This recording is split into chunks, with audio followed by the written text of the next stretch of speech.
할렐루야. 3월 다섯째 주 사순절 네 번째 주일 2부 예배에 나오신 성도님들을 주님의 이름으로 환영하고 축복합니다. 이제 우리 다 같이 몸과 마음과 뜻을 다해서 하나님께 예배드리겠습니다.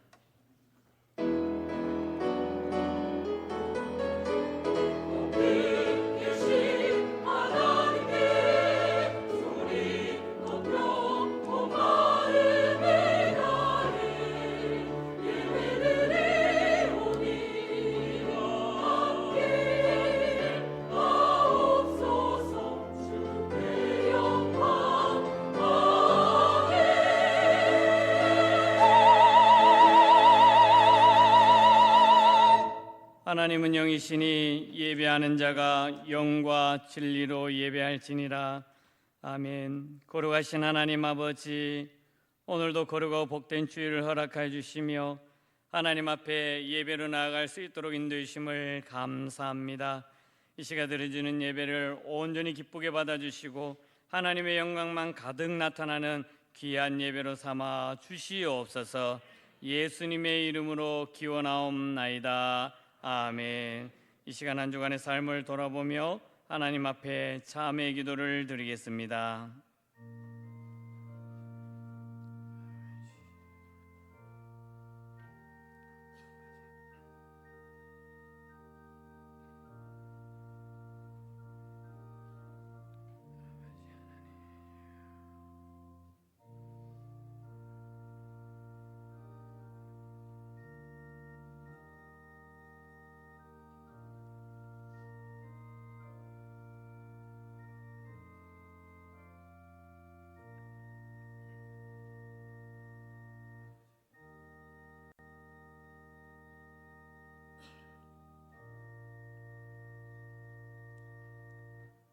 여호와께서 말씀하시되 오라 우리가 서로 변론하자.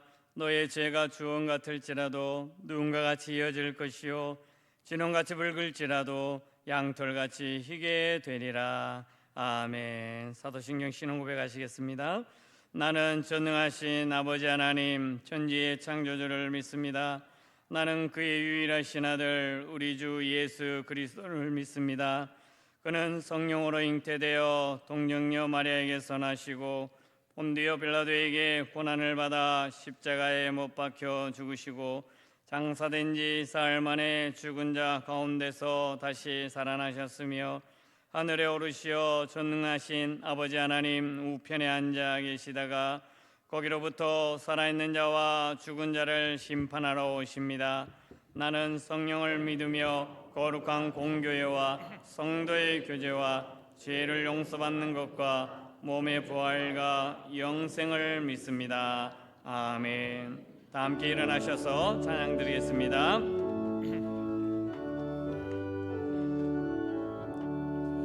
복의 근원 강림하사 찬송하게 하소서.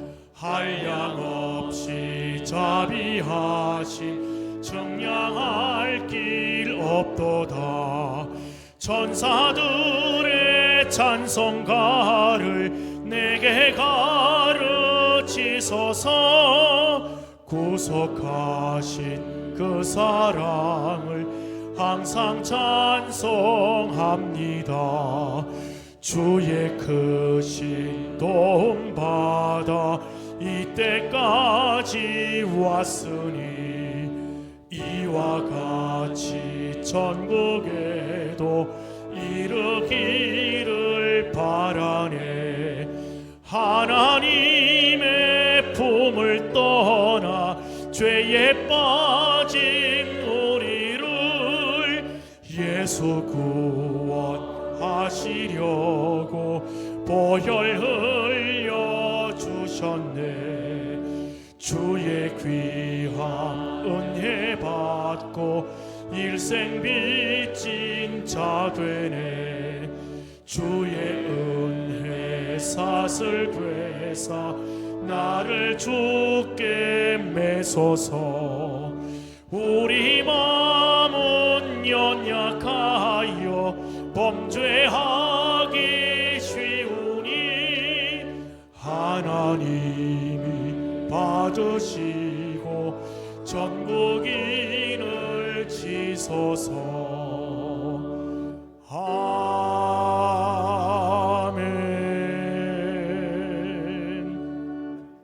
여호와를 자기 하나님으로 삼은 나라 곧 하나님의 기업으로 선택된 백성은 복이 있도다.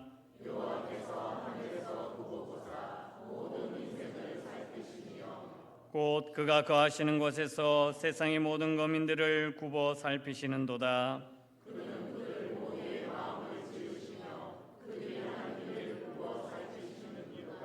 많은 군대로 구원 얻은 왕이 없으며 용사가 힘이 세어도 스스로 구원하지 못하는도다.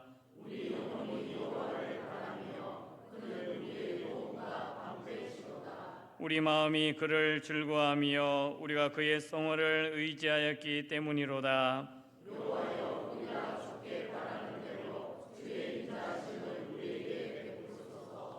아멘. 앉으셔서 446장 찬양하겠습니다.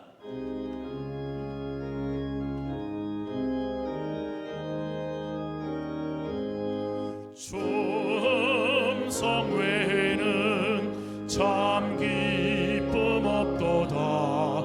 날 사랑하신 주 늘 계시옵소서. 기쁘고 기쁘도다.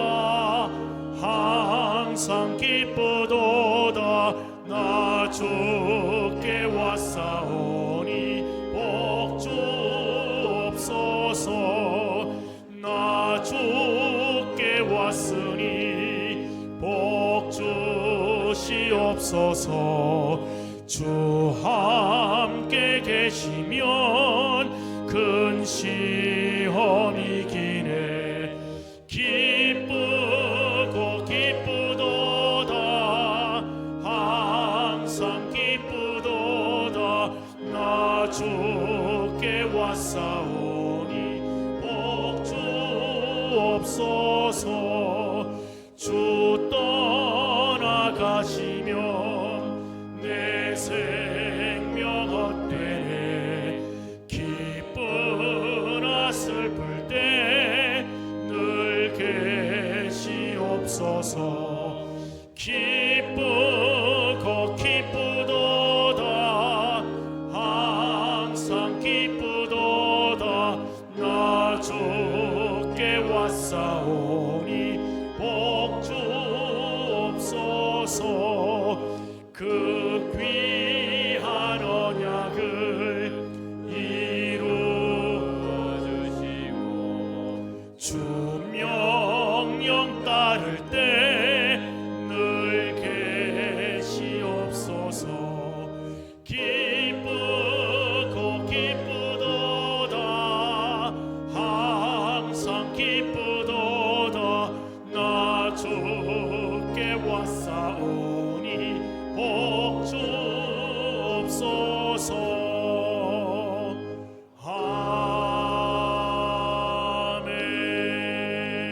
아멘. 말씀으로 천지 만물을 창조하시고 우리의 생사화복을 주관하시는 하나님 아버지, 거룩한 주일을 허락하여 주셔서 주의 보좌 앞에 나오게 하시며 경배와 찬양을 드리게 하여 주심을 진심으로 감사드립니다. 감히 주님 앞에 설 수 없는 죄인들이오나 그리스도의 대속하심과 은총을 힘입어 나왔사오니 축복과 사랑으로 은총 내려 주시옵소서. 대속의 주님께서 사랑과 은혜로 함께 하셨음에도 저희들은 주님의 영광을 드러내기보다는 자신의 욕심을 내세웠고 말씀대로 살아가기보다는 인간의 보잘것없는 생각대로 살아온 죄를 고백합니다. 주께서 불쌍히 여기시고 용서하여 주시옵소서. 또한 이 은혜를 감사하며 우리를 위해 아낌없이 자신의 몸을 내어주시고 십자가에 매달리신 주님의 삶을 닮아가며 살아가기를 결단하는 사순절 기간이 되게 하여 주시옵소서. 이 거룩한 주일 아침에 주의 사랑과 은혜를 사모하는 간절한 마음으로 주의 전을 찾은 성도들에게 한량없는 자비를 베풀어 주시옵소서. 이 시간 저희들의 죄와 허물을 사하여 주시고 메마른 저희 마음에 은혜의 담비로 정결케 하여 주시옵고 나태하고 게으른 심령을 성령으로 충만케 하옵소서. 주님의 은혜와 사랑으로 새롭게 태어나게 하여 주시옵소서. 다윗과 같이 바울과 같이 오직 믿음 하나로 두려움을 이기고 말씀을 붙잡고 담대하게 승리의 길로 나아가게 하옵소서. 혼란에 빠진 이 나라를 불쌍히 여기시고 하루속히 국정이 안정화되며 둘로 갈라진 민심이 하나 되게 역사하여 주시옵소서. 이를 위하여 모든 교회와 믿음의 백성들이 기도로 하나 되게 하시고 한국 교회가 영적으로 깨어나 다시금 부흥의 역사가 일어나게 도와주시옵소서. 국률의 하나님, 온 나라 여기저기에서 화마로 인해 많은 인명 피해와 가옥들과 숲들이 불에 타버렸습니다. 주님께서 그 아픔에 위로의 손길과 치유의 은혜를 베푸사 하루속히 회복하여 일상으로 돌아올 수 있도록 주님께서 인도하여 주시옵소서. 자비로운 하나님 아버지, 효목제일교회를 위하여 기도합니다. 교회를 이끄시는 주의 종들에게 말씀의 능력을 더 입혀 주시옵소서. 성령께서 함께하여 주시고 허락하여 주셔서 동력하여 주께 영광 돌릴 수 있는 부교역자들을 허락하여 주시고 교회의 사명을 다하게 하시고 썩어가는 어두운 세상에서 빛과 소금의 역할을 충분히 감당하게 하옵소서. 다음 세대를 위하여 효목제일교회가 준비하는 모든 일들이 주의 역사하심 속에서 기도로 이루어지게 하시고 오롯이 주의 뜻으로 역사하게 하여 주시옵소서. 일찍이 주님의 크신 뜻과 섭리로 이곳에 세우신 효목제일교회에 성령의 뜨거운 역사가 일어나게 하시옵소서. 살아 움직이는 생명의 교회가 되게 하옵소서. 그리하여 주님의 말씀을 증거하며 복음화에 앞장서는 교회가 되게 하시고 절망과 거짓의 세상 속에서도 거듭나는 저희들 되게 하여 주시옵소서. 교회의 각 소모임마다 말씀과 기도로 하나 되게 하시고 사랑의 교제로 위로와 회복과 기쁨의 공동체가 되게 하여 주시옵소서. 축복의 하나님 아버지, 성도들의 가정마다 감사와 기쁨이 넘치는 행복한 공동체, 말씀과 기도와 찬양이 넘치는 영적 성장을 이루게 하옵소서. 그리고 가정의 여러 문제와 경제적인 문제, 고통과 질병의 아픔으로 신음하는 성도들의 기도와 간구에 귀 기울여 주시옵소서. 연약함은 강함으로 회복시켜 주시옵고 환우와 가족들에게는 지치지 않는 새 힘을 공급하여 주시옵소서. 이를 통해 하나님을 증거하며 영광 돌리게 하옵소서. 단위에 세우신 목사님을 통하여 주시는 하나님의 말씀이 우리의 마음밭에 떨어져 성령의 열매를 맺게 하여 주시고 한 주간 세상 속에 살아갈 때에 그 말씀의 힘으로 위로받고 힘차게 살아가게 하옵소서. 또한 찬양대의 찬양을 기뻐 받으시옵고 그 찬양을 통해 저희들의 경배와 영광을 홀로 받으시옵소서. 사순절 기간을 통하여 온 성도들이 주님께서 십자가에서 흘리신 보혈의 피로 구원받았음을 고백하는 이 시간, 이 예배되게 하여 주시옵소서. 고난의 잔을 말없이 마시며 눈물로 기도하시는 예수 그리스도의 이름으로 간절히 기도드리옵나이다. 아멘.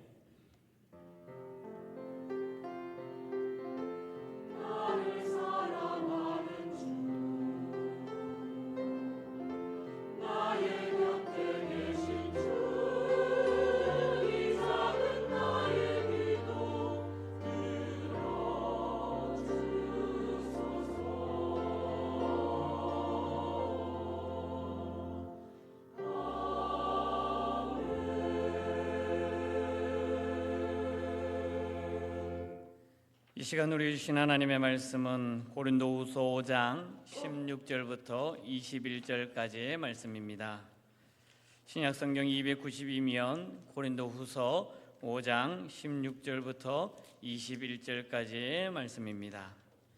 찾으신 줄 알고 제가 봉독하겠습니다. 그러므로 우리가 이제부터는 어떤 사람도 육신을 따라 알지 아니하노라.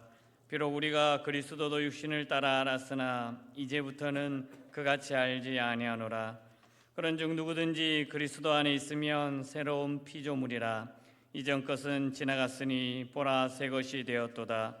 모든 것이 하나님께로서 났으며 그가 그리스도로 말미암아 우리를 자기와 화목하게 하시고 또 우리에게 화목하게 하는 직분을 주셨으니 곧 하나님께서 그리스도 안에 계시사 세상을 자기와 화목하게 하시며 그들의 죄를 그들에게 돌리지 아니하시고 화목하게 하는 말씀을 우리에게 부탁하셨느니라. 그러므로 우리가 그리스도를 대신하여 사신이 되어 하나님이 우리를 통하여 너희를 권면하시는 것 같이 그리스도를 대신하여 간청하노니 너희는 하나님과 화목하라. 하나님이 죄를 알지도 못하는 이를 우리를 대신하여 죄로 삼으신 것은 우리로 하여금 그 안에서 하나님의 의가 되게 하려 하심이라. 아멘.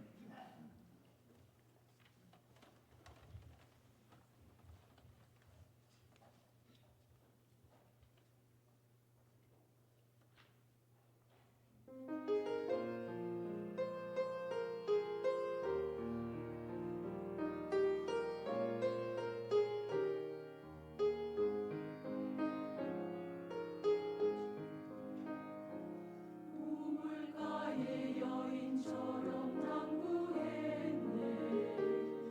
헛되고 헛된 것들을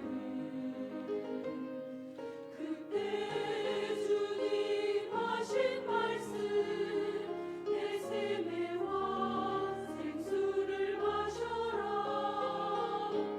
오 주님 채우소서. 나의 잔을 높이 듭니다. 하늘 양식 내게 채워주소서. 넘치도록 채워주소서. 많고 많은 사람들이 찾아섰는데 헛되고 헛된 것들은 주 안에 감추인 몸에 세상 것과 이길 수 없네. 오 주님 채우소서. 나의 잔을 높이 듭니다. 하늘 양식 내게 채워주소서. 넘치도록 채워주소서. 내 친구여 거기서 돌아오라. 내 주의 넓은 품으로 우리 주님 너를 반겨 그 넓은 품에 안아주시리. 오 주님 채우소서. 나의 잔을 높이 듭니다. 하늘 양식 내게 채워주소서. 넘치도록 채워주소서. 한량없는 주님의 사랑.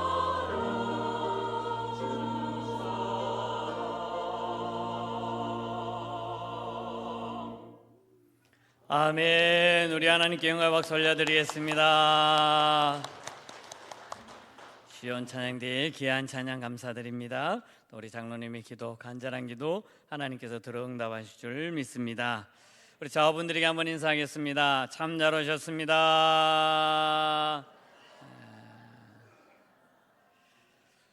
다들 한 주간 평안하셨습니까? 어떻게 보내셨어요?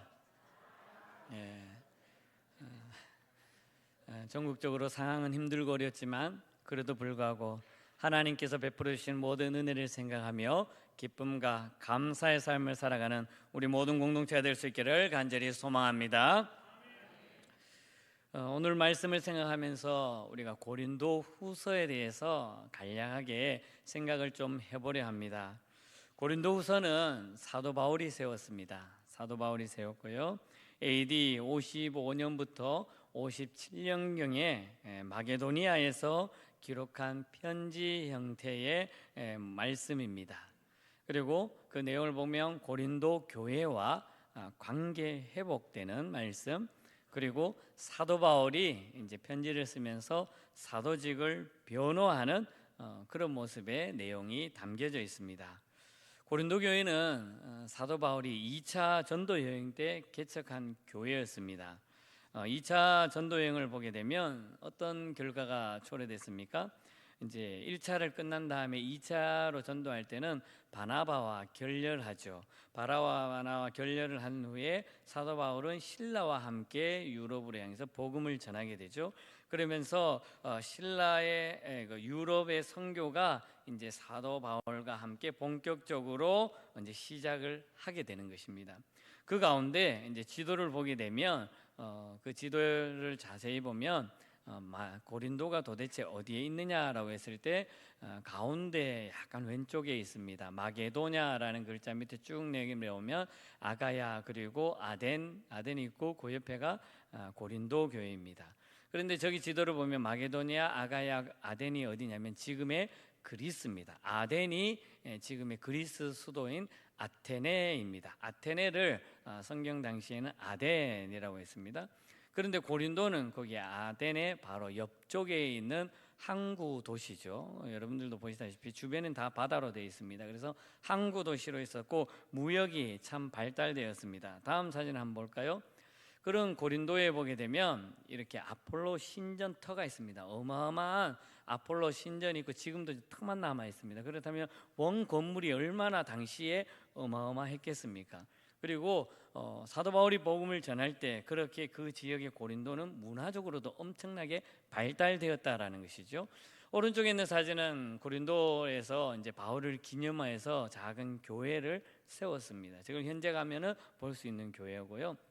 그렇게 고린도는 정말 문화적이라든지 아니면 대외적이라든지 이런 시대적으로 볼 때 그때 당시에 참 많은 인구가 있었습니다. 심지어 그때 당시에 몇 명 있었냐면 고대죠. 한 도시의 인구가 30만이 넘는 인구가 거기에 삶을 살고 있었다라는 것이죠. 그리고 해외 무역이 워낙 왕성하게 잘 이루어졌고 그렇다 보니까 도시 자체가 발달되는 곳으로 문화가 형성되었습니다. 그런데 그렇게 형성되다 보니까 그 도시 자체가 또 여러 가지 문제점들이 자꾸 생겨나는 것이죠. 그러면서 사도 바울이 교회를 세웠습니다. 교회를 세웠는데 하나님의 말씀을 잘 전했습니다. 전한 이후에 이제 사도 바울이 또 이제 본국으로 돌아와서 교회를 세워놓고 다른 전도지를 통해서 이제 이스라엘 돌아왔을 때 그런 상황들, 교회를 세워놓고 교회가 성장하는 모습들 이후의 모습들을 전해 들었을 때 사도 바울이 볼 때는 고린도 교회의 문제점들이 여러 가지 문제점들이 보여졌다라는 것입니다. 그 문제점들이 어떤 모습이냐면 가장 먼저는 교회가 막 분열되는 상황이에요. 그러니까 교회 안에서 서로 다툼과 싸움이 일어나고 갈라지는 상황 속에 있었다는 이야기를 사도 바울이 듣게 되는 거죠. 그랬을 때 그 들음으로 말미암아 사울은 이 고린도 편지를 쓰면서 전후서를 쓰면서 거의 눈물의 편지로 쓰는 격으로 편지를 보내게 됩니다. 그리고 단순한 교회 분열만 있었던 것이 아니라 도덕적으로도 워낙 타락되어 있었다라는 것입니다. 문화가 발달되니까 해외적인 많은 사람들이 오고 경제적인 모습들이 활발하다 보니까 그 도시 자체가 우상 숭배에 빠지게 되는 거예요. 우상 숭배에 빠지게 되고 도덕적으로 타락되고 하는 모습들이 교회 안에서도 그대로 모습을 보여주고 있는 거예요. 그래서 교회 안에서도 일어나는 문제점들이 뭐가 문제점이 있느냐라고 의심할 정도로 별 생각 없이 교회가 그렇게 교회 안에서도 문제점들이 보여지게 되었다라는 것이죠. 더 문제점은 뭐냐? 거짓 사도들이 들어와서 쉽게 말해서 지금 이단들이 교회에 들어와서 고린도 교회에 말씀 사도 바울이 말씀을 잘 전했는 그 말씀에 막 뒤엎으면서 그 말씀을 틀렸다 하고 자기들이 주장하는 이야기를 하고 교회 안에서 거짓 사도들이 막 넘쳐나가서 그 말씀이 진리의 말씀인 줄 알고 많은 사람들이, 그리고 성도들이 현혹되어 있으면서 그것으로 말미암아 또 바울과 서로, 바울이 말한 말씀 또 거짓 사도들이 말한 말씀, 그것으로 인해서 교회 안에서 서로 나누어지고 다투고 싸우고 하는 모습들이 그대로 사도 바울에게 전달되었다라는 것입니다. 마음 같아서는 사도 바울이 당장 고린도 교회로 가서 그것이 아니다라고 말하고 싶지만 그렇게 하지 못했기 때문에 급한 나머지 마게도니아에서 편지를 쓰면서 기록하면서 고린도 교회의 그 관계 회복, 그러면서 그 가운데 사도 바울과 고린도 교회가 서로 막 갈등이 일어나는 거예요. 사도 바울이 세워놓고 가고 난 이후에 교회 안에서 그 세웠던 사도 바울의 모습을 보면서 서로가 교회 안에서 서로 갈등, 사도 바울과의 갈등이 또 일어나게 되는 것이죠. 그렇다 보니까 그 관계를 먼저 회복시켜야 되고, 내가 예수 그리스도를 만남으로 말미암아 나도 예수 믿는 사람들을 죽이려 했다가 예수를 경험하고 또 하나님 말씀을 듣고 복음을 전하는 나의 사도직에 대해서 설명을 해주는 것이 바로 고린도 후서라는 것이죠. 이런 모습에 보면 고린도 후서의 주제를 딱 보게 되면 두 가지로 주제가 정리가 나옵니다. 하나는 뭐냐면 사도 바울, 그러니까 사도의 정체성이죠. 내가 예수를 알고 예수를 믿고 복음을 전하는 그 사도의 정체성에 대해서 이야기를 하는 거예요. 그리고 내가 전하는 사역들, 내가 전했던 그 사역들의 본질이 무엇이냐에 대해서 언급하고 있습니다. 그러면서 바울 자신의 사도권을 변호하는 거죠. 내가 비록 예수를 믿는 사람들을 죽이려 다메섹 도상으로 올라가다가 예수님을 만남으로 말미암아 사도권을 가지고 복음을 전하는 자의 삶을 살았다라는 것을 다시 한 번 더 고린도 교인들에게 이해를 시키고, 그 가운데 내가 전하는 것은 하나님께서 나에게 주신 그 사역의 본질이다라는 것을 강조해주고 있는 것이죠. 두 번째 보게 되면 바로 화해의 사역이에요. 서로 간에 하나님과의 관계가 끊어졌던 그 고린도 교회와 하나님과의 관계가 끊어졌던 그 관계를 화해시키는 역할을 감당하고 있습니다. 그리고 또 교회 안에서 성도들과 성도들 사이에 서로 분열이 일어나고 다투고 싸우는 과정 속에서도 성도들끼리는 서로 화해해야 됩니다. 서로 하나 되어야 합니다. 서로가 서로를 이해해야 됩니다. 섬겨야 합니다. 그리고 더 나아가서 화목해야 됩니다라는 것을 강조해주고 있는 것이죠. 이것이 바로 고린도 후서의 주제라고 할 수 있는 것입니다. 그래서 고린도 후서 5장을 보게 되면 무엇보다 하나님께서 이루어 주시는 모습들, 그 모습들을 고린도 교회 편지를 쓰면서 하나님의 영광스러운 모습, 그리고 서로 화해하는 사역의 모습, 이러한 모습들이 담겨져 있다는 것을 볼 수 있습니다. 그렇다면 오늘 고린도후서, 오늘 말씀을 통해서 우리에게 주는 신학적 메시지가 무엇이냐라고 했을 때 바로 신학적인 메시지는 바로 이겁니다. 변화된 성도의 사명입니다. 한번 따라할까요? 변화된 성도의 사명. 이 말씀을 딱 생각하면 지난주의 말씀도 아마 생각을 하셔야 됩니다. 지난주에 사명자로서 하나님께서 나에게 부여해 주었던 그 사명자의 모습에 대해서 이야기를 했습니다. 그런데 그 사명자의 모습에 대해서 이야기했는데 이제는 그 사명자가 삶을 살아가는 삶에 대해서 오늘 이야기하는 거예요. 그렇다 보니까 교회 공동체 안에서 모습, 특별히 고린도 교회에서 모습들을 보여주고 있고 잘못된 모습에서 변화되어야 한다라는 것이죠. 이전에 나의 모습은 예수님을 알지 못했던 모습, 예수님을 조롱하거나 비난했던 바울과 같은 모습이었지만 내가 예수님을 알고 예수님을 믿고 구원 얻은 자의 모습으로 삶을 살아갈 때는 이전의 삶과는 전혀 다른 변화된 삶의 모습의 성도로서의 사명을 감당해야 된다라는 것이 바로 이 고린도 후서의 오늘 말씀의 신학적 메시지라는 것입니다. 사도 바울이 경험했던 것처럼 고린도 교회 성도들에게도, 그리고 지금 우리가 살아가는 우리의 모습도 마찬가지입니다. 이전의 나의 모습은 다 지나가는 것이고 이제 예수를 믿음으로 말미암아 구원 얻은 자의 모습으로서 변화된 성도의 사명으로서 삶을 살아가야 된다라는 것입니다. 더 나아가서는 예수 그리스도를 통해서 하나님과 화목되어진 것처럼 죽을 수밖에 없는 나를 통해서 예수 그리스도로 말미암아 하나님과의 화목을 이루었는 것처럼 우리의 삶 속에서도 내가 만나는 사람들, 내가 주변에 있는 모든 관계된 사람들과의 관계 속에서도 서로 간에 화목을 이루어야 되고 그 사랑을 받고 나누는 섬김의 삶을 살아가야 된다는 것을 사도 바울이 강조해 주고 있는 것입니다.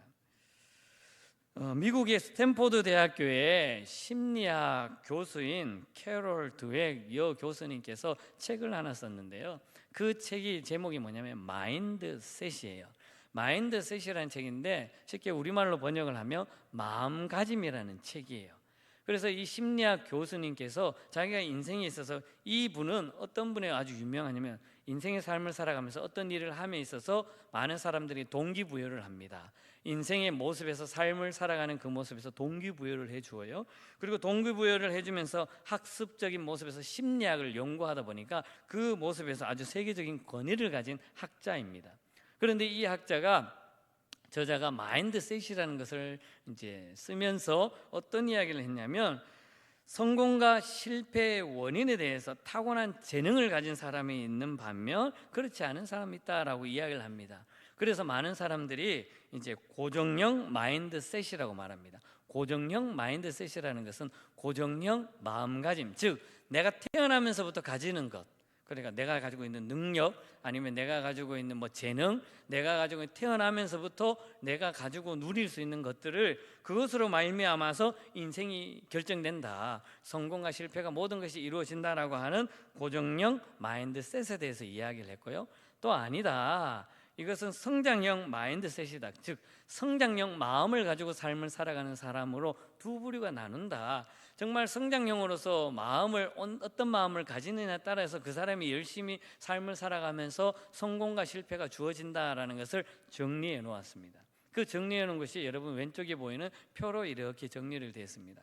그러면서 건강한 마인드를 가져야 한다는 것이죠. 인생의 삶을 살아가면서 여러 가지 삶을 살아갈 때 고정형, 태어나면서부터 가지는 능력, 그런 모습들은 그것이 다 좌우하는 것이 아니다. 아무리 능력이 많더라도 인생의 삶을 살아가면서 여러 가지 어렵고 경험하고 하는 것들 속에서 다 그 타고난 재능들이 무너질 수 있다. 잘 될 수도 있지만 그에 못지않게 그것으로 말미암아 더 어려움을 겪을 수 있다라는 것을 설명해 주고 있습니다. 그렇게 해서 건강한 마인드셋을 가졌을 때 삶에 영향력이 끼치는 것은 참 많이 있다라고 이야기하면서 오른쪽에 이야기를 정리를 해 놓았습니다. 자기 효능감이 향상되고 또 스트레스도 감소되고 인간관계가 원만해져 가고 심지어 내가 정해놓은 목표 달성, 나의 목표를 이루어갈 수 있는데 그러한 모습들이 건강한 마음가짐, 그러니까 성장형 마음가짐으로서 성장형 마인드셋을 가진 사람들의 모습에서 거의 나타난다라고 이렇게 이야기를 하고 있는 것입니다. 그래서 어떤 마인드셋을 가지고 있느냐에 따라서 인생이 많이 바뀐다라는 거죠. 그저 타고난 것으로만 이루어지는 것이 아니다라는 것이죠. 흔히 우리가 타고난 재능은 2%라고 그러고 나머지 98%는 노력이나 열심을 다해서 이루어진다라고 말하죠. 그런 모습들은 교육이라든지 비즈니스, 관계 속에서 아니면 스포츠, 예술, 모든 인간의 삶의 모습에서 다 적용이 된다라는 거죠. 그랬을 때 그 가운데서 성장형 마인드셋을 가진 사람들의 모습은 전혀 달라지는 모습을 보여준다는 것이죠. 대표적으로 예를 들어서 말해주고 있는데요. 우리가 잘 아는 토마스 에디슨, 발명의 왕이라고 하죠. 그만큼 실패와 어려움과 환난 속에서도 계속 그 노력을 하는 거예요. 경험을 쌓는 거예요. 그러다 결국 발명을 하는 거죠. 그리고 우리가 잘 아는 농구선수, 최고의 농구선수 그러면 마이클 조던을 다 말할 거예요. 자기의 노력과 힘든 상황 속에서도 열심히 연습함과 동시에 그것으로 말미암아 전 세계적으로 자기 이름뿐만 아니라 그 실력이 향상되었다라는 거죠. 또 우리가 잘 아는 빌 게이츠는 어떻습니까? 자기가 알고 있는 것에서도 최선을 다하고 열심을 다했습니다. 그것으로 말미암아 많은 사람들에게 영향력을 끼쳤어요. 이러한 모습들이 다 어디서 나오느냐라고 했을 때 이 저자는 말합니다. 바로 성장형 마인드셋, 성장형 마음가짐에 있다라는 것입니다. 이런 모습이 어디에 말씀을 오늘 가르쳐주고 있냐면 바로 이런 모습들이 고린도 교회 안에서도 있어져야 한다라는 거예요. 고린도 교회에 사도 바울이 말씀을 전했는데 말씀을 들은 사람들의 그 마음가짐이 어디에 있느냐라는 것이죠. 단순하게 사도 바울은 진리의 말씀, 하나님의 말씀을 가르쳐 주었습니다. 복음을 증거했습니다. 그런데 들은 성도들의 모습에서는 하나님을 향한 마음가짐이 아니라 눈앞에 보이는 세상적인 마음가짐으로 형성되었다라는 것이죠. 그리고 자기가 가지고 있는 것, 태어나면서도 우리 지역은 도심이 발달되었고 문화가 형성되었고 다 잘 먹고 잘 사는 그런 모습들이 나의 모습이야. 그런데 무슨 내가 성장을 해야 되고 더 열심을 해야 돼? 나의 경험이 무슨 필요해? 내가 가진 것으로만 해도 잘 살고 잘 먹고 잘 지내는데 라고 하는 마음가짐들이 고린도 교회에 형성되어 있었다라는 것이죠. 사도 바울은 이러한 모습에서 그 눈에 보이는 상황, 내 앞에 놓여 있는 현실만을 바라보는 것이 아니다라는 것을 지적해주고 있는 것이죠. 그러면서 인생의 삶을 살아가면서 나의 눈앞에 보여진 삶의 그 관점에 초점을 두는 것이 아니라 하나님의 말씀에 의지하여서 하나님의 말씀에 관점을 두는 것이죠. 하나님께서 내게 주신 이 말씀에 의하여 이 관점을 두는 거예요. 항상 중심을 하나님 말씀에 두는 것이죠. 이 중심을, 나의 중심을 하나님 중심적으로, 하나님께서 말씀해 주신 이 말씀을 나의 삶의 기준으로 삼고 나의 관점을 항상 말씀에 의지하는 것이죠. 그리고 그 말씀을 통해서 하나님을 바라보는 시선, 그 관점을 흐트러지지 않는다라는 것을 사도 바울은 강조해 주고 있는 것이죠. 어느 관점을 보느냐에 따라서 인생의 모습이 달라진다라는 것이죠. 그저 눈앞에 보이는 현실의 문제만 바라보는 눈길, 우리의 바라보는 그것으로만 판단하고 결정하고 기준을 삼느냐, 아니면 하나님을 향한 하나님께 주신 나의 말씀을 통해서 하나님께 주신 그 진리의 말씀을 기준으로 삼고 내가 바라보는 관점을 거기에 맞추느냐에 따라서 인생의 모습은 달라진다라는 것을 사도 바울은 고린도 교회에 교훈해 주고 있는 말씀입니다. 그렇다면 우리의 삶에도 마찬가지입니다. 우리가 어떤 관점을 바꿔야 되고 또 어떤 모습으로서 방식으로 나아가야 하느냐라는 것을 말씀을 통해 몇 가지로 생각해 보겠습니다. 가장 먼저는 바로 이러한 모습입니다. 그러므로 이제부터는 이라는 신앙을 가져야 한다는 것이죠. 한번 따라 할까요? 그러므로 이제부터는. 우리가 인생의 삶을 살아가면서 그러므로, 이전에는 지났습니다. 이제 그러므로 이제부터는, 다른 말로 표현하면 그러므로 지금부터는 라고 정의를 할 수 있습니다. 말씀 한번 볼까요? 16절과 17절의 말씀입니다. 우리 함께 읽겠습니다. 그러므로 우리가 이제부터는 어떤 사람도 육신을 따라 알지 않으라. 비록 우리가 그리스도도 육신을 따라 알았으나 이제부터는 그같이 알지 아노하노라. 그런즉 누구든지 그리스도 안에 있으면 새로운 피조물이라. 이전 것은 지나갔으니 보라 새 것이 되었도다. 아멘. 사도 바울이 이스라엘 고린도 교회에 복음을 전했던 그 교인들에게 이야기하는 것이 무엇일까요? 그러므로 이제부터는 이에요.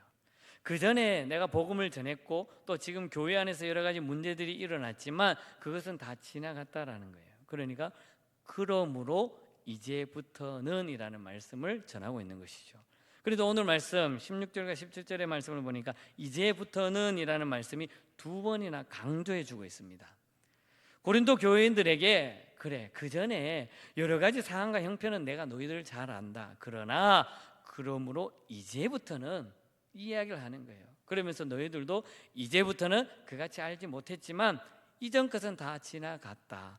너희들이 예수를 믿음으로 말미암아 내가 전했던 순수 복음의 말씀, 진리의 말씀으로 말미암아 너희들은 새로운 피조물이라는 것을 다시 한 번 더 강조해 주는 것이죠.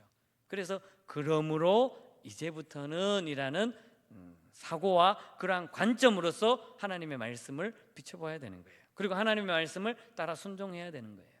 우리가 삶을 살아가면서 항상 기준이 어디일까요? 어떤 기준의 삶을 살아가야 될까요? 과거와 현재와 미래가 있습니다. 항상 우리의 기준은 지금인 거예요. 지금, 이제부터, 지금부터.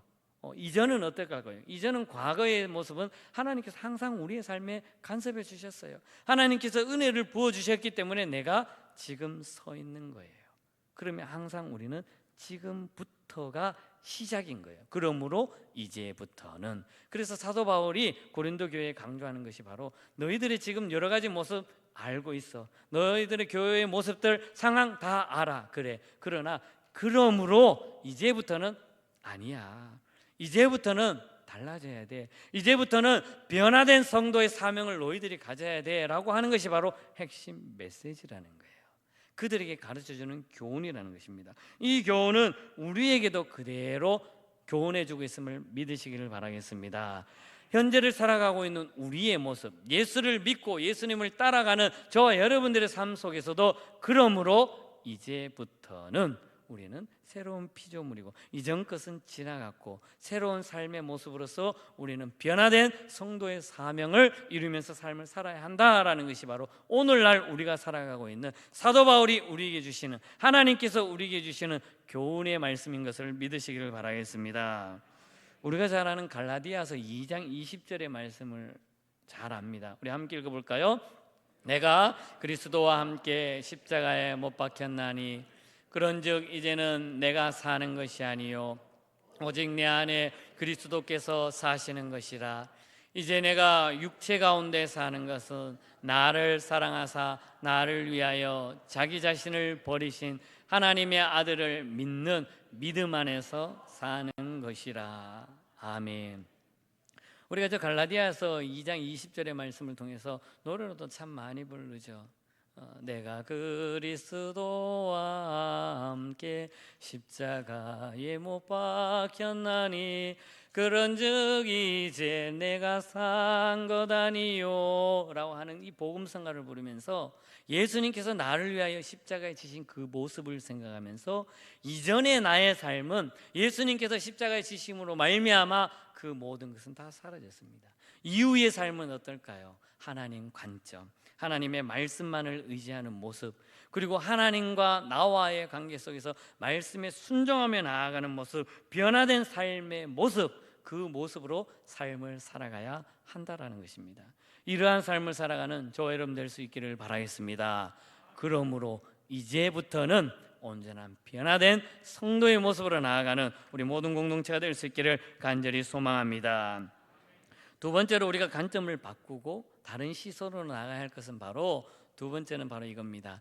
디아코니아의 삶을 살아야 한다. 한번 따라 할까요? 디아코니아의 삶을 살아야 한다. 디아코니아라고 하는 헬라어 이 말은 바로 어떤 말이냐면, 한번 따라 할까요? 섬김과 봉사. 우리가 삶을 살아가면서 하나님의 말씀 디아코니아라는 말을 많이 들었습니다. 섬김과 봉사의 삶이에요. 하나님께서 나에게 구원받은 자의 삶을 살아가면서 디아코니아, 섬김과 봉사의 삶을 살아가야 돼요. 오늘 말씀해 보니까 18절과 19절에는 이렇게 말씀합니다. 한번 같이 읽겠습니다. 모든 것이 하나님께로부터 났으며 그가 그리스도로 말미암아 우리를 자기와 화목하게 하시고 또 우리에게 화목하게 하는 직분을 주셨으니 곧 하나님께서 그리스도 안에 계시사 세상을 자기와 화목하게 하시며 그들의 죄를 그들에게 돌리지 아니하시고 화목하게 하는 말씀을 우리에게 부탁하셨느니라. 아멘. 저기 말씀도 자세히 보세요. 흰색으로 칠해놓은 말씀이 4번이나 강조해주고 있어요. 화목하게, 화목하게, 화목하게, 화목하게 라고 강조하고 있습니다. 하나님과 끊어졌던 그 관계가 예수 그리스도 십자가로 말미암아 화해가 됐어요.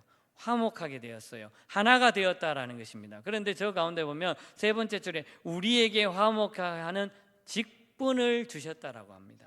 직분이라고 말하면 우리가 흔히 가지고 있는, 저 같은 경우는 목사의 직분, 장로님들은 장로의 직분, 안수 집사님은 안수의 직분, 권사님들은 권사의 직분, 집사님들은 집사의 직분, 이러한 직분도 하나님께서 주신 직분이지만 여기에서 화목하게 하는 직분이라는 것은 무엇이냐? 앞서 말한 디아코니아의 직분이 바로 이 직분인 거예요. 성도들에게 예수를 믿음으로 말미암아 성도의 모습으로 나아갑니다. 성도들의 모습 가운데 섬김과 봉사의 직분, 그 사명을 감당하는 것이 바로 변화된 성도의 사명이라는 것이에요. 이 모습이 우리의 모습으로 나가야 되는 것이죠. 오늘 18절 19절에 화목하게 한다라는 말이 4번이나 나오고 있습니다.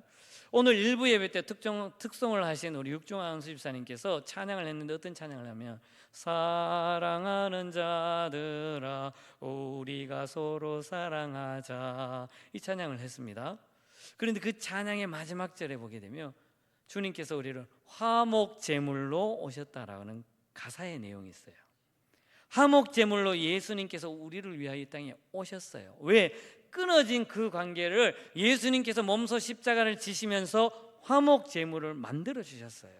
그렇기 때문에 오늘 말씀에서도 화목하게 하시고 화목하게 하는 직분을 주셨고 예수 그리스도를 통해서 화목하게 하시면서 그들의 죄를 묻지도 아니하시고 화목해 가는 말씀을 우리에게 부탁했다라는 이 말씀, 화목하게 하는 모습으로서 우리가 해야 될 것은 바로 섬김과 봉사라는 것을 믿으시기를 바라겠습니다.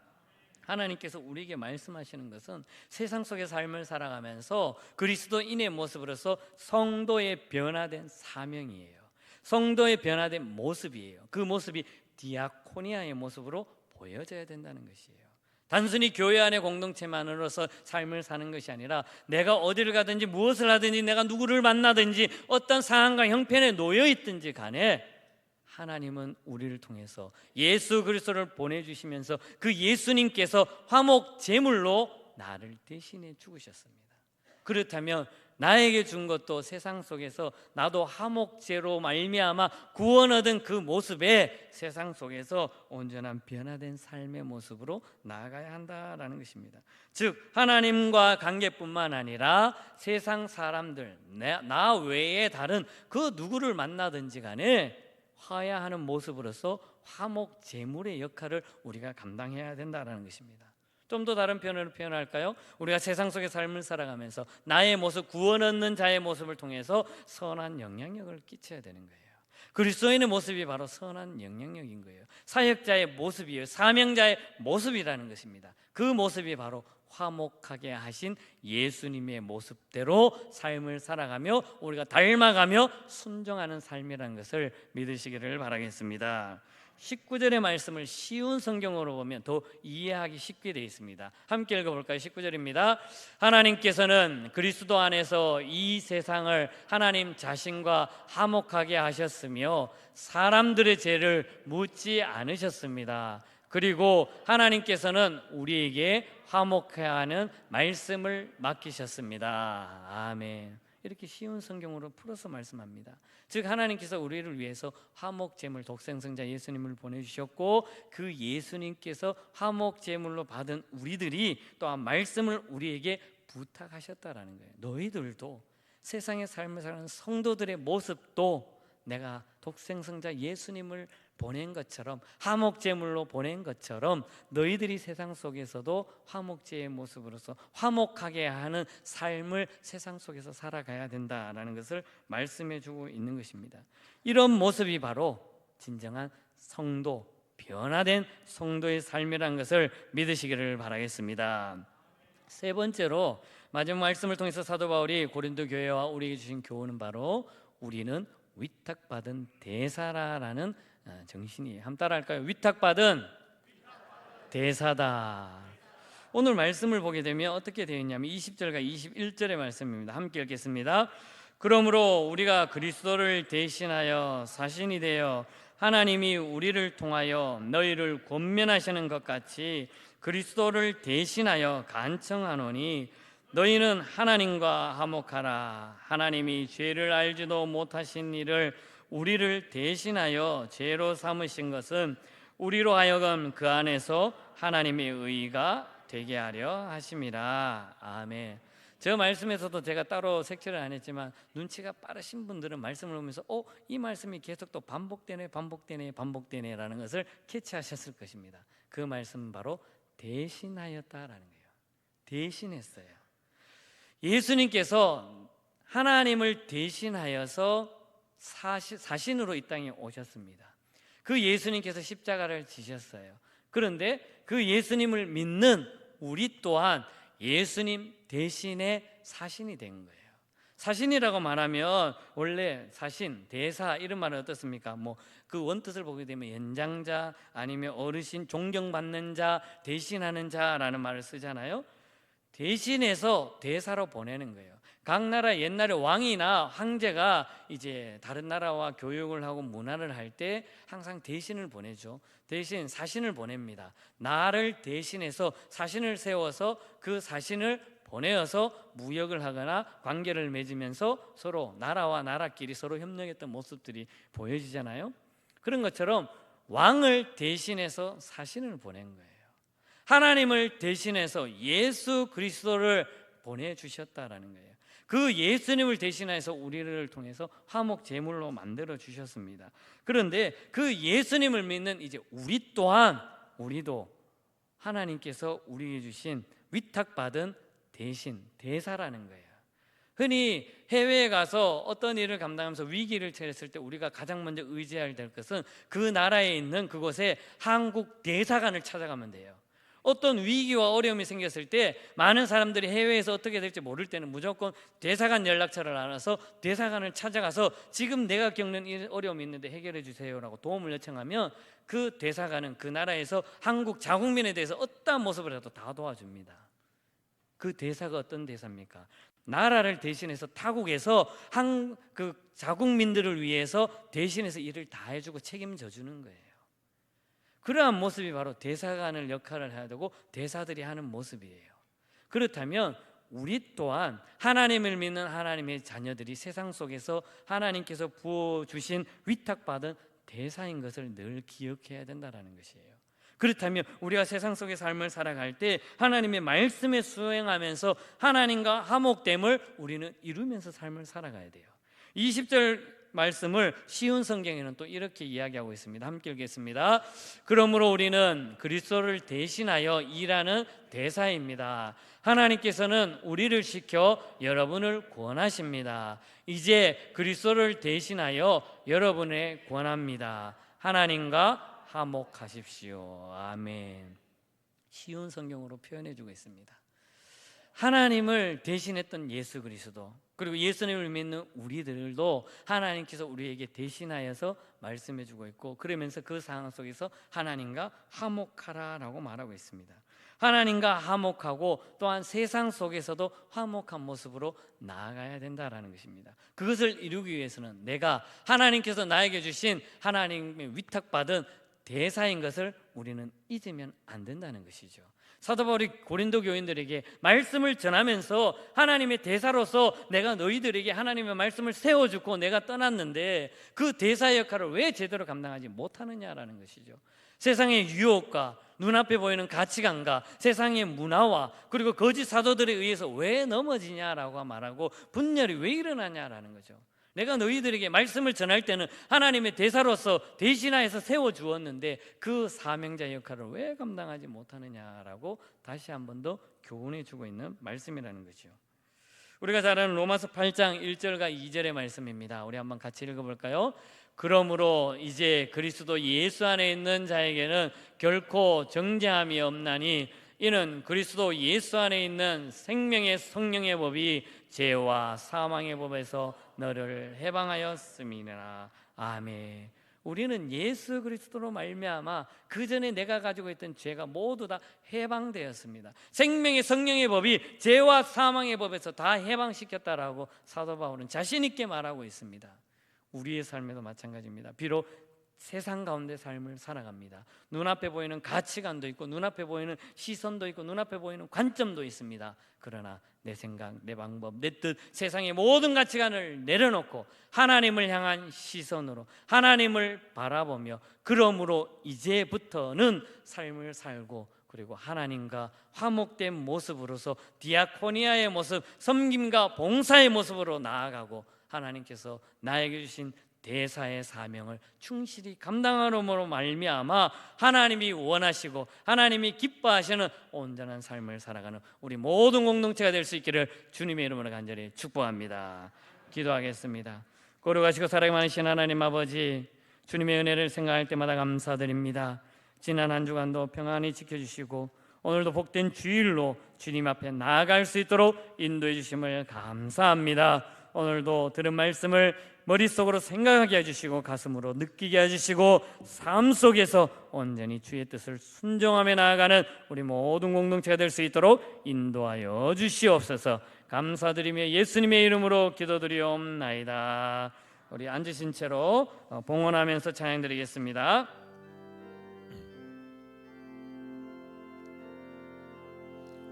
나의 생명을 드리니 주 영광 위하여 사용하옵소서. 내가 사는 날 동안에 주를 찬양하며 기쁨의 제물 되니 나를 받아 주소서.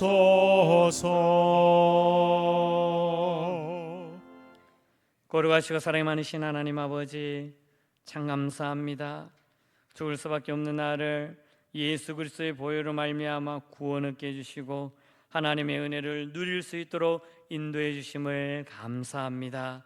사순절기를 보내고 있습니다. 특별히 예수님을 온전히 생각해 주시고 여러 가지 형편과 상황 속에 있을지라도 나를 위해 십자가에 지신 예수님 한 분만을 바라보며 나아갈 수 있도록 인도하여 주시옵소서. 특별히 하나님을 향한 관점, 하나님을 향한 시선이 세상 속으로 빠지지 않게 해주시고 말씀을 통해 내 자신을 비춰보며 하나님과의 원만한 관계, 화목된 관계, 그리고 세상 속에서 온전히 이루어갈 수 있는 관계들을 맺으며 삶을 살아갈 수 있도록 인도하여 주시옵소서. 지난 한 주간 모든 것이 하나님의 은혜임을 고백하며 감사하며 하나님 앞에 귀한 예물을 올려드립니다. 11조 예물, 감사 예물, 성교 예물, 장학 예물, 건축 예물, 또 주정 예물, 제목마다 드리는 일일이 그 모든 예물을 하나님께서 기억하여 주시옵소서. 이 예물을 통해서 오직 하나님의 영광과 하나님의 뜻을 이루어가는 귀한 예물 삼아 주시옵소서. 특별히 우리 성도들 예물 속에 담겨져 있는 기도의 제목, 간구, 하나님 앞에 참아 말하지 못하는 그런 모든 것까지도 하나님께서 들어주시고 때론 힘들고 어렵고 경제적으로 사회적으로 상황 속에 여러 가지 모습이 있을지라도 온전히 하나님의 도우심을 구하며 하나님의 역사하심의 모든 것을 맡기며 담대함으로 나아갈 수 있도록 인도하여 주시옵소서. 특별히 육체의 연약함을 안고 있는 자들 하나님의 놀라운 은혜를 부어주시고 치료의 능력을 발해주시고 회복시켜주시고 강권적으로 역사하여 주시옵소서. 특별히 산불로 인해서 피해를 입은 많은 자들이 있습니다. 하나님 그들을 긍휼히 여겨주시고 불쌍히 여겨주시고 주의 은혜로 덧입혀 주시옵소서. 속히 회복될 수 있도록 우리 하나님께서 모든 삶을 주관하여 주시옵소서. 모든 은혜 감사드리며 사랑 많으신 예수님의 이름으로 봉헌기도 드리옵나이다. 아멘.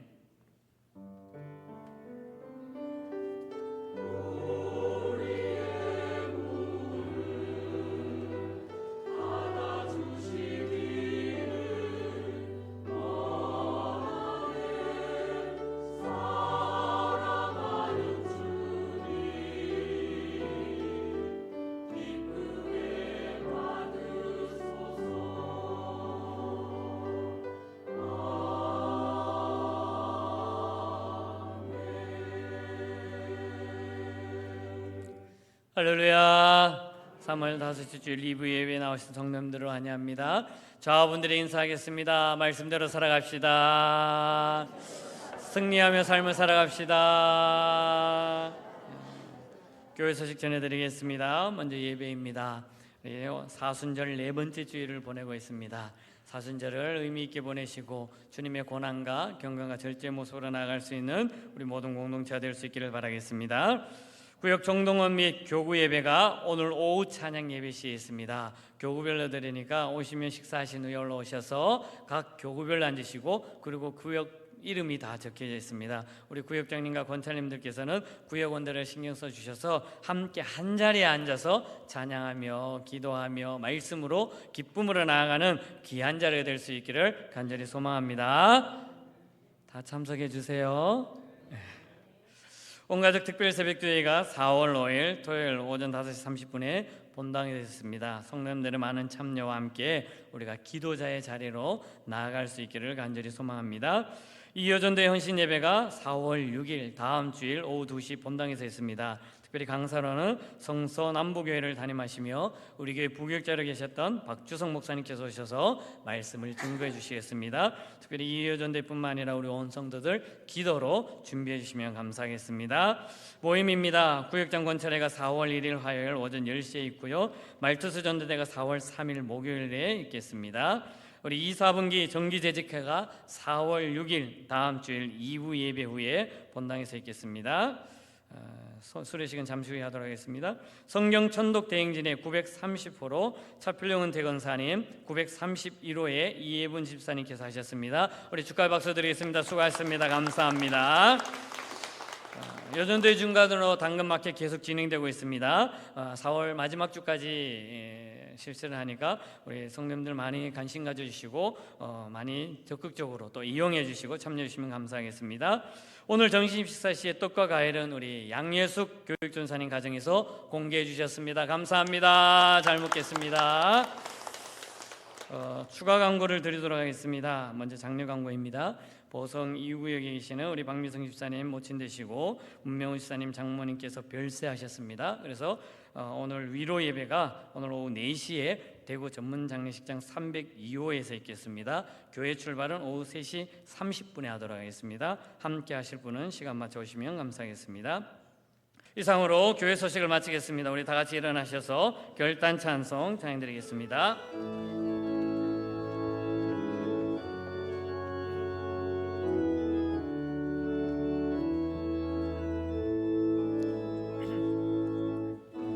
나의 기도하는 것보다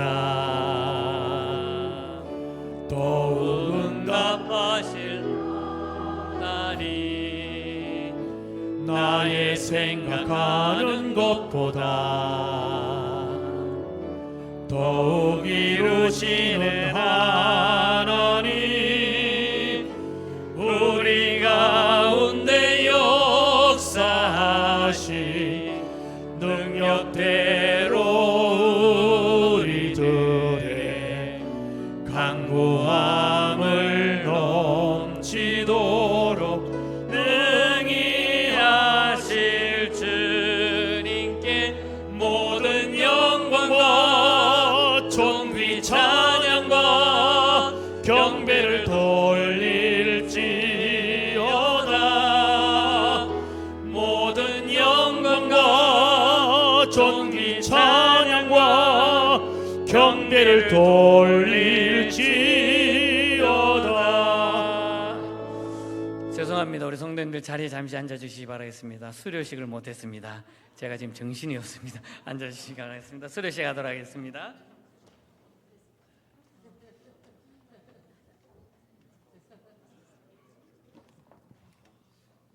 자, 우리 새가족 성경 수료식 했다 우리 하연숙 성도님 앞으로 나와주시면 감사하겠습니다. 제가 정신이 없습니다.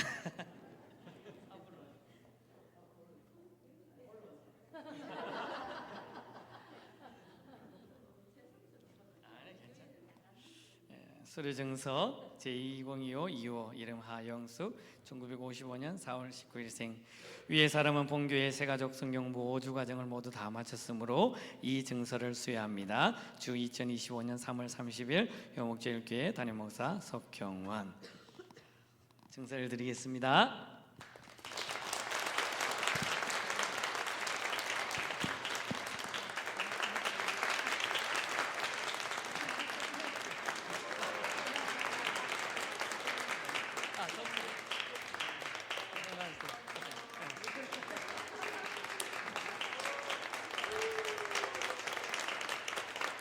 자, 다시 한 번 더 큰 박수 부탁드리겠습니다.